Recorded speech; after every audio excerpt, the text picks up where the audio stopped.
इसमें साफ सफाई का काम हमारा तेजी से चालू होगा तो सारे लोगों को भी आग्रह करेंगे कि वो भी आके यहाँ पे कार सेवा करें। अरविंद केजरीवाल को इस बात की चिंता कभी आपने उसको नहीं देखा होगा। 10 साल में यमुना में वो आए होंगे निरीक्षण करने, एक भी मीटिंग उन्होंने करी हो 10 साल में, कोई चिंता नहीं करी। केवल पॉलिटिक्स पॉलिटिक्स और पॉलिटिक्स। तो हमारा पर्पस है कि धीरे धीरे लोगों को आकर्षित करें यमुना की तरफ में, और हर आदमी की इसमें इन्वॉल्वमेंट रहनी चाहिए।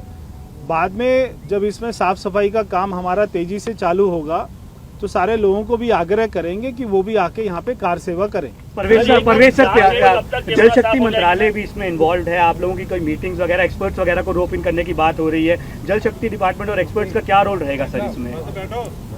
देखिए, एक एक इंच को हमने प्लानिंग में लेकर आना है। जितने एसटीपी हैं, सीटीपी हैं, इसमें फ्लड इरिगेशन भी है, तो इसमें जल शक्ति मंत्रालय भी है, इसमें जल बोर्ड भी है, इसमें डीडीए भी है। इसमें कई मंत्रालय, कई डिपार्टमेंट का आपस में सहयोग रहेगा, इसीलिए डबल इंजन की सरकार की जरूरत थी।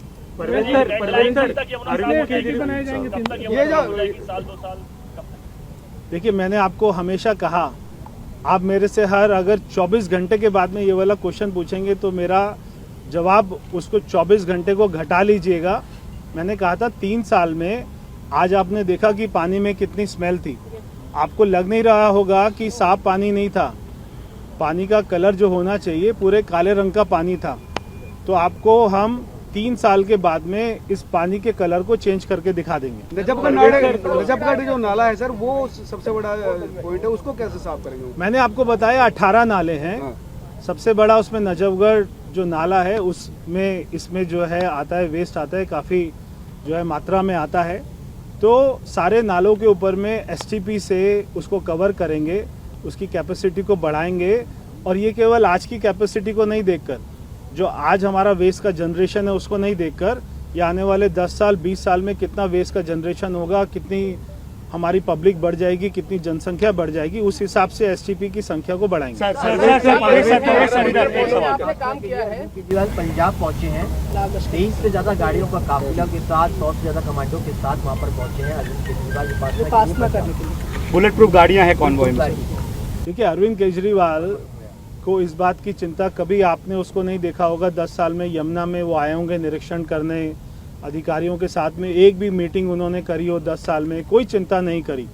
केवल पॉलिटिक्स पॉलिटिक्स और पॉलिटिक्स। सर, वो वजीराबाद जो जलकुंभ भी है वहाँ पे, वो वजीराबाद के परली तरफ जलकुंभ भी है, उनको भी निकलवाने का है प्लान। देखिए, आज जो अरविंद केजरीवाल जी, जैसे मैं इलेक्शन में भी कहता था, दिल्ली से हारने के बाद में वो पंजाब भागेंगे। अब क्योंकि वहाँ पे उनकी सरकार बची है, वो सरकार उनकी बची रहे, और अब वो राज्यसभा से आते हैं या वहाँ के मुख्यमंत्री बनते हैं, या आगे हमें जो है देखना होगा। सर, कई एसटीपी पैरामीटर फॉलो नहीं कर रही है, उसको लेकर क्या करेंगे? राज्य के साथ आपकी क्या कोई बात हुई? क्योंकि हरियाणा को लेकर लगातार आरोप उन्होंने लगाए थे, उन्होंने कहा अमोनिया भेज दिया, जहर मिला दिया। तो पड़ोसी राज्य के साथ कोई बात हुई हरियाणा से आपकी? देखिए, जहर तो ये तो आपने फिर उनका बयान सुना होगा, फिर उनको फटकार भी लगी थी, और बिल्कुल सही बात है। इसमें ये जो पानी आता है और जो आगे जाता है, इसमें जितने भी राज्य इन्वॉल्व हैं, सभी राज्यों से बात चल रही है। साथ में मैं आपको ये भी बताना चाहता हूँ, आपने हर साल ये देखते होंगे कि छठ, जो हमारा छठ पर्व आता है, उसमें यहाँ पर बहुत सालों से छठ पर्व नहीं मनाया जाता था। इस साल में छठ पर्व बहुत ही ग्रैंड स्तर पे मनाएंगे। सर, कल जीटीबी अस्पताल सीएम गई थी, पीपीई किट, कुछ और इक्विपमेंट्स बहुत खराब हालत के अंदर मिले, वो यूज़ भी नहीं हुए थे।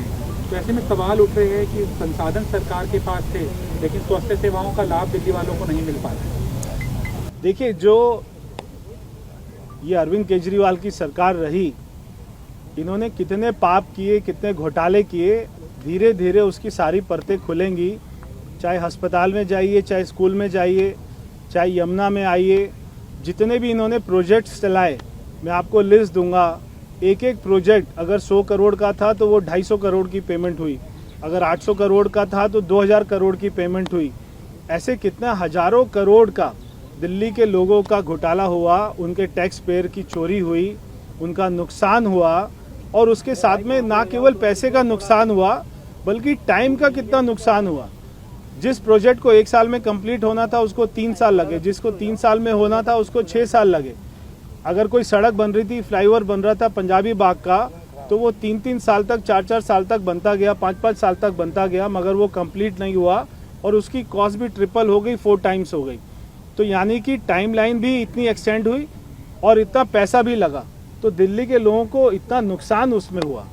सर यमुना में सर कितने एसटीपी प्लान बनाएंगे, प्लांट लगाएंगे? काम नहीं कर रहे हैं, उन एसटीपीज को कब तक ठीक कर लेंगे तो उसके बाद यमुना 70% तक साफ हो जाएगी? सॉरी सर, कई सारी एसटीपी ऐसी हैं जो बेसिकली पैरामीटर फॉलो नहीं करती हैं और वो बिल्कुल मैंने कहा कि जो एसटीपी की कैपेसिटी है उसको भी इंक्रीज करना है और उसका जो क्वालिटी है, जो उसमें से आउटपुट निकल रहा है ट्रीटमेंट होने के बाद में वाटर, उसको भी हमको क्लीन करना है।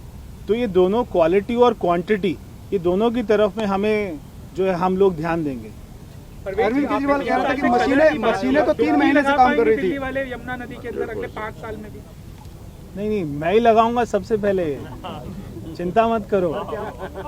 फ्लाईओवर के भी मरम्मत का निरीक्षण करने के लिए टीम का गठन किया गया है कि 102 कम से कम फ्लाईओवर उनका मरम्मत करना है, उसके लिए पीडब्ल्यूडी विभाग। नहीं, मैंने दिल्ली में जितने भी फ्लाईओवर हैं, मैंने अधिकारियों को निर्देश दिया है कि जो फ्लाईओवर के नीचे का स्पेस होता है, जैसे राजा गार्डन का फ्लाईओवर है, पहले उसके नीचे के स्पेस को रेस्टोरेंट के लिए दिया गया, अभी उसका कोर्ट केस चल रहा है, मगर नीचे हालत इतनी ख़राब है तो फ्लाईओवर के नीचे हम लोग ये देखते होंगे कि वहाँ पे जो है बैगर्स होते हैं या वहाँ पे कोई और एंटी सोशल एलिमेंट सारे बैठे रहते हैं और उनमें गंदगी बहुत रहती है।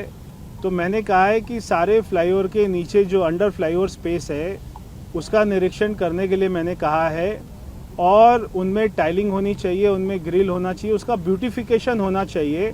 अगर कहीं पे रेस्टोरेंट बन सकते हैं, कहीं पे कमर्शियल हम उसको यूज़ कर सकते हैं ताकि रेवेन्यू हमारा बढ़े, उसको भी यूज़ करेंगे। कहीं पे स्पोर्ट्स की फैसिलिटी हो सकती है, कहीं पे लोग बैठ के चेस खेल सकते हैं, कैरम, कहीं पे पार्क बनाया जा सकता है, अच्छा प्लांटेशन हो सकता है, अच्छे स्कल्पचर बनाए जा सकते हैं, उसके ऊपर भी। तो सारे फ्लाईओवर के नीचे का जो स्पेस है उनका ब्यूटिफिकेशन और कैसे पब्लिक उनको यूटिलाइज कर सके, इसके लिए मैंने बोला है। श्रेष्ठ भारत पर खबरों से जुड़े रहने के लिए चैनल को सब्सक्राइब और लाइक करें, बेल आइकन दबाएं और देखते रहें श्रेष्ठ भारत।